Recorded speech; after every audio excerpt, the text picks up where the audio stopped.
नमस्कार दोस्तों, मैं डॉक्टर राजकुमार मध्य प्रदेश से आपका बहुत बहुत स्वागत करता हूं। और अब हम एक लेक्चर की श्रृंखला शुरू करने वाले हैं जिसमें हम ये चर्चा करेंगे कि जो पशु है उनका इलाज किस तरह किया जाना चाहिए और कौन कौन सी बीमारी होती है। और सबसे महत्वपूर्ण जो हमारा ध्यान रहेगा वो रहेगा डायग्नोसिस के ऊपर, कि अगर कोई पशु है जो बीमार हुआ है तो हम उसकी जड़ में ये पहुंचने की कोशिश करें कि आखिर जो इसको बीमारी है वो किस तरह की है। तो सबसे पहला सामान्य लेक्चर अपन लेने वाले हैं। सबसे पहले जो चर्चा है वो अपन करेंगे कि भाई जो पशु का इलाज है, एक्चुअल में उसमें जो पशु का इलाज जो होता है उस ब्रांच को कहा जाता है वेटनरी मेडिसिन, मतलब दवाई के प्रयोग द्वारा किसी पशु का इलाज करना। तो मेडिसिन का मतलब होता है किसी भी जो बीमारी है उसकी डायग्नोसिस करना, उसकी दवा उपचार करना, उसका निदान करना और उसकी जो मतलब रोकथाम करना।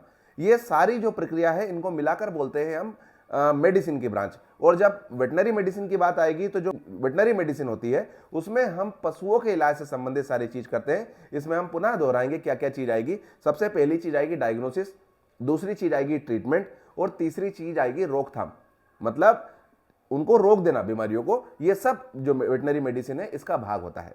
तो सबसे पहले तो हम ये जाने कि जो पशु हम बीमार कब मानेंगे, तो बीमार तब मानेंगे जब वो नॉर्मल अवस्था से थोड़ा सा उसमें परिवर्तन आ जाएगा। रोग का मतलब ही है कि किसी भी शरीर में, चाहे वो किसी भी व्यक्ति का हो पशु का हो, किसी भी शरीर में सामान्य के अलावा कोई और दोष उत्पन्न हो जाना, उसको कहा जाता है कि ये रोग आ गया है, मतलब इस पशु में बीमारी आ चुकी है। तो सबसे पहले हम ये जाने कि भाई जो पशु है उसका स्वास्थ्य कैसा होता है। तो सबसे पहले हमें यह पता होना चाहिए कि जो पशु है उसका नॉर्मल स्वास्थ्य कैसा होता है, नॉर्मल टेम्परेचर कैसा होता है, उसकी नॉर्मल जो गतिविधि है वो कैसी होती है। तो सबसे पहले जो स्वस्थ पशु होगा उसमें दो लक्षण अपने को दिखेंगे कि एक तो वो थोड़ा सा शांत रहेगा हमेशा और उसका जो प्रोडक्शन है वो लगातार मेंटेन रहेगा। जब भी डेयरी में चूंकि हम डेयरी की बात करते हैं इसलिए हम डेयरी में बात करेंगे कि जो पशु है उसने, हमें पता कब चलेगा कि वो बीमार हो गया है, जब पशु मालिक सुबह देखेंगे कि शाम को जो मैंने चारा डाला था या सुबह मैंने जो चारा डाला था वो अभी तक पशु ने खाया नहीं है। दूसरी चीज होती है कि पशु खाना तो खा रहा है लेकिन जो उसका दूध उत्पादन है वो एकदम से गिर रहा है। कल उसने 3 लीटर दिया था, आज 2.5 लीटर पे आ गई। कल उसने 15 लीटर दिया था और आज 12 लीटर पे आ गई। इसका मतलब है जब प्रोडक्शन भी डाउन होगा एकदम से या खाना पीना डाउन होगा तो वो पहले लक्षण के तौर पर जो पशु मालिक हैं उनको ये दिखेगा कि जो अब हमारा पशु है ये सामान्य नहीं है। तो जो सामान्य पशु होगा वो खाना ठीक से खाएगा, दूसरी चीज है उसके प्रोडक्शन में भी कोई लॉस नहीं होगी, तो वहां तक जो पशु है वो सामान्य रहेगा। उसके अलावा अब हम बात करें कि जो बीमार पशु है उनमें क्या हो जाएगा, तो भाई उनमें जो बीमार होगी जो पशु, उनमें खाना पीना बंद कर देगा और जो प्रोडक्शन है वो गिर जाएगा। ये दो शुरुआती लक्षण है। इसलिए किसी भी बीमारी की हम बात कर ले, चाहे उसको बुखार आए, चाहे उसको कोई वायरल हो जाए, चाहे कोई उसको प्रोटोजुआ हो जाए, चाहे कोई उसको दूसरी समस्याएं हो जाए, इन दोनों चीजों में उसका जो परिवर्तन है वो स्वाभाविक होगा। तो किसी भी पशु ने खाना नहीं खाया और उसका जो दूध है वो कम हो गया, ये किसी विशेष बीमारी के लक्षण नहीं है, ये सर्वगुण लक्षण है। मतलब कि हर बीमारी में ये जो लक्षण है दोनों ये हमको देखने को मिलेंगे ही मिलेंगे। तो अब हमने देख लिया। अब जो सबसे महत्वपूर्ण चीज होती है वो होती है डायग्नोसिस। डायग्नोसिस वास्तव में अगर देखा जाए तो ये एक पहेली है। जिस तरह की हमारे सामने कोई पहेली आ जाती है और हम ये देखिए, सबसे पहले है डायग्नोसिस, यही जड़ है किसी भी इलाज की। जो जड़ है वो यही है। जब तक हमारी डायग्नोसिस सही नहीं हुई है, जब तक हम बिल्कुल मूल जगह पर नहीं पहुंचे हैं, जब तक जो हमारा इलाज है वो उतना कारगर नहीं होगा। और हम क्या करेंगे, हम बेवजह के बहुत सारे इंजेक्शन लगा के पशु मालिक को आर्थिक नुकसान करेंगे, साथ में जो पशु है उसको भी जो स्वास्थ्य है उसमें दिक्कत आएगी, उसके ठीक होने में लेट होगा। तो इस तरह से हमें करना है डायग्नोसिस, यही जड़ है। और जो हमारा पूरा का पूरा जोर रहेगा वो सारा जोर रहेगा डायग्नोसिस के ऊपर ही। हम सब मिलकर चर्चा करेंगे आपस में। भाई कुछ चीजें मैं चर्चा करूंगा, कुछ आप कमेंट के माध्यम से चर्चा करेंगे, तो हमारी जो चर्चाएं होंगी कुछ ज्ञान आपका बढ़ेगा, कुछ ज्ञान मेरा बढ़ेगा। हम इस तरह से चीजों को करते रहेंगे। तो डायग्नोसिस में क्या है, वास्तव में ये एक पहेली है कि जब हमें एक एक चीज पता है, पशु ने खाना खाना बंद कर दिया मतलब वो बीमार है, उसने भाई बुखार आ गया है, उसको बुखार आ गया है इसका मतलब उसमें कोई ना कोई इन्फेक्शन है। अगर बुखार नहीं आया है और अगर मान लो कुछ है तो वो कहीं ना कहीं मेटाबॉलिक डिसीज हो सकती है। तो ये हमें क्या होगा कि एक एक जो टुकड़ा है वो हमें सामने आता जाएगा और हम देखते जाएंगे कि भाई जो हमारी डायग्नोसिस है किस दिशा में बढ़ेगी। फिर हम धीरे धीरे धीरे सब विषयों पर चर्चा करेंगे। आज एक सामान्य लेक्चर है, इसलिए केवल हम ऊपर ऊपर की बातें करेंगे कि हम किस चीज के ऊपर ध्यान देंगे। तो हमारा जो मूल ध्यान है वो रहेगा डायग्नोसिस के ऊपर। हम किसी भी पशु में सारे लक्षणों के आधार पर, एक लक्षण के आधार पर नहीं, सारे ही लक्षणों के आधार पर उस जड़ तक पहुंचने की कोशिश करेंगे कि जो हमारा पशु है उसको वास्तव में किस प्रकार की बीमारी है, ताकि जो मेडिसिन है, जो दवा है, उनका प्रयोग हम एक निश्चित जो दवा है उसका प्रयोग करें और जो हमारे पशु है वो जल्दी से जल्दी ठीक हो जाए। इस दिशा में हम आगे बढ़ने वाले। अब दूसरी चीज है कि भाई जो पशु है उनका इलाज क्या आसान है?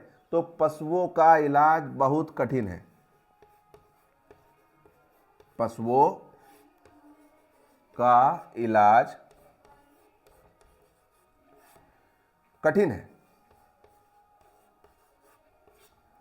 कठिन क्यों है? कठिन इसलिए है कि जो पशु है वो हमारे साथ कोऑपरेट नहीं करता।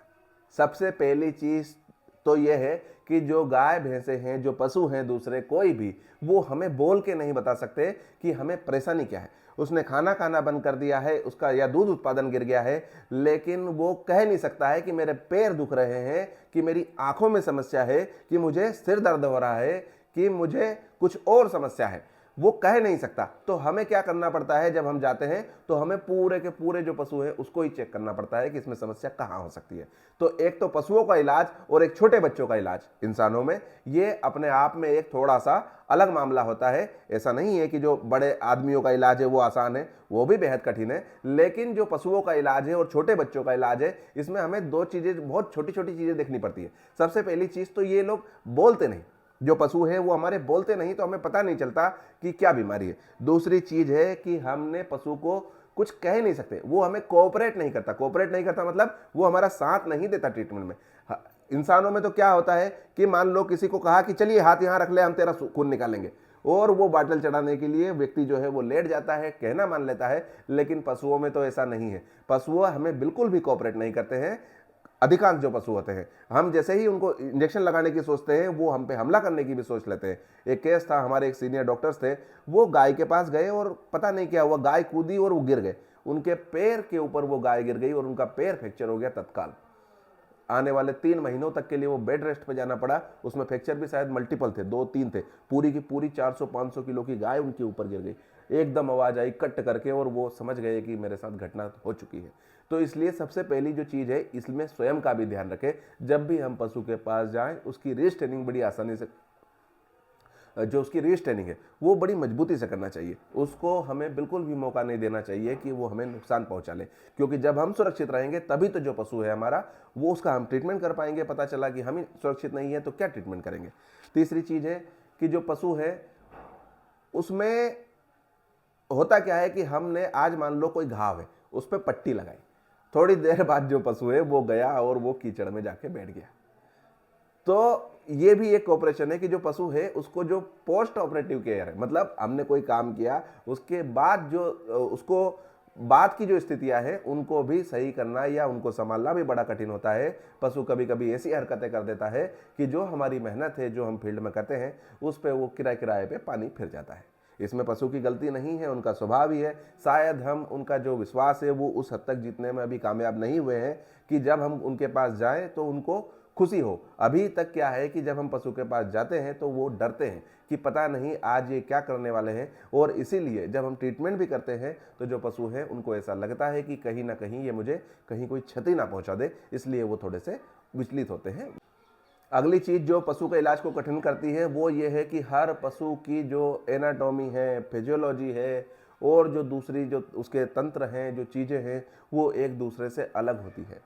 जब हम देखते हैं कि जो गाय है उसमें 4 पेट होते हैं और जो कुत्ता होता है उसमें 1 पेट होता है, तो बहुत सारी जो हमारे पशु हैं उनमें बहुत अंतर होता है। एक जो गाय है उसकी बच्चेदानी में हम अंदर हाथ डाल के चीज़ों को ऑपरेट कर सकते हैं, लेकिन बकरी में ये मतलब जो संभव नहीं होता है। दूसरे छोटे पशुओं में अलग होता है। तो कहने का इतना सा मतलब है कि हमारे पास जो इलाज करने वाली रेंज है वो बहुत ज़्यादा है, और इसके कारण हमें बहुत सारी चीज़ें, जैसे गाय का टेम्परेचर अलग होता है, भैंस का अलग होता है, बकरी का अलग होता है, मुर्गी का अलग होता है। पता चला कि हमें मुर्गी का टेम्परेचर तो 104-105 तक भी नॉर्मल हो जाता है। तो क्या होता है कि हर पशु का हमें ध्यान रखना पड़ता है कि भाई जो पशु है इसका जो नॉर्मल टेम्परेचर क्या है, तो ये ऐसा होता है। आज इतना ही लेक्चर में। कल हम जो बात करेंगे, कल ये बात करेंगे कि जो मेडिसिन है, वो बीमारियां जो हैं वो कितने प्रकार की होती है। आगे धीरे धीरे धीरे एक एक स्टेप अपन आगे बढ़ते जाएंगे और कोई भी विषय छूटे नहीं, ऐसा हमारा। रुक जा बेटा, रुक जा, चल आ जाओ। हमारा कोई भी विषय नहीं छूटा, ऐसा अपन प्रयास करेंगे।